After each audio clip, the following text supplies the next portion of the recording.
Manana Zeus. My name is Marie Aoyang. I've been a resident of Guam for about 9 years now. My mother's Chamorro. She split in the 70s when she met my dad, so I've actually been raised Senlagu, or stateside, and I moved back to Guam specifically because of the water. For the past 2 years, I've worked for a program called the University of Guam Sea Grant.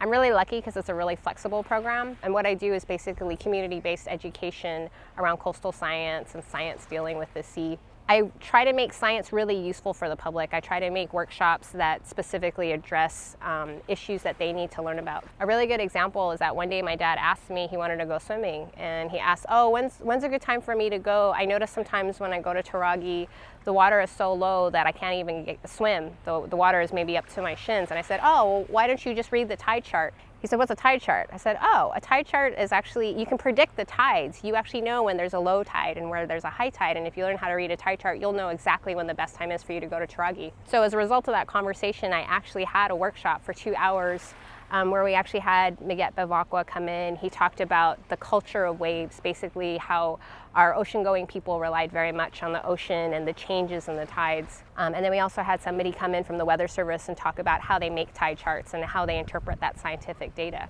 And then we had another portion where we actually taught people how to read the tide charts. And so as a result of that, I'm hoping that people get in the water more and they have a more fun experience when they're actually able to snorkel and swim. As a result of history and as a result of colonization, actually a lot of our people don't know how to swim or they're actively afraid of the water. So one of the things that I've started doing in the past 6 months is actually taking adults and teenagers. We actually start out in the pool. We practice snorkeling. I try to help them get over their fear of water, sometimes their embarrassment, sometimes their shame. And then we're actually going to start getting into the ocean in a really calm, really safe place and to be really encouraged. I don't know about a lot of other people in Guam. I know that there are a lot of people who have learned how to swim jungle style, which is basically you go to the end of the pier and like your cousin pushes you in and you kind of flail around until you more or less make it to shore.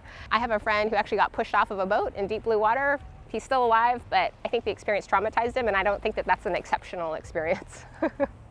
The thing is I'm not a marine scientist and I'm not a marine researcher. I'm actually really more interested in issues of environmental justice.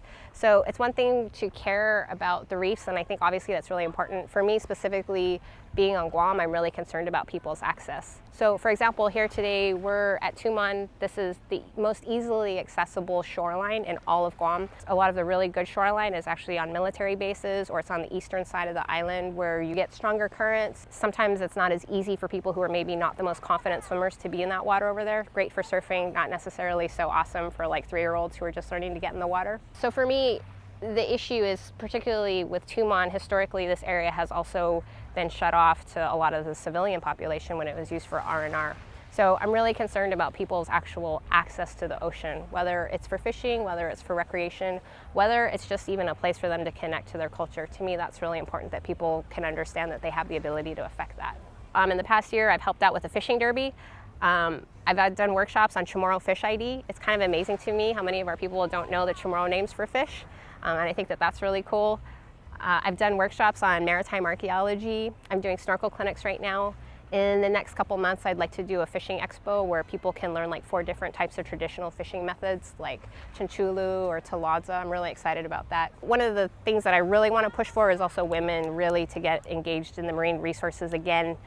Historically, they've been engaged in the marine resources, but like I said before, because of colonization and history, there's been that break, you know? And I just want to tell them, hey, the women of Guam actually saved Guam by like weaving their hair into nets. So there's this actual thing. So let's go back because we're going to be called to do that again at some point, if not now.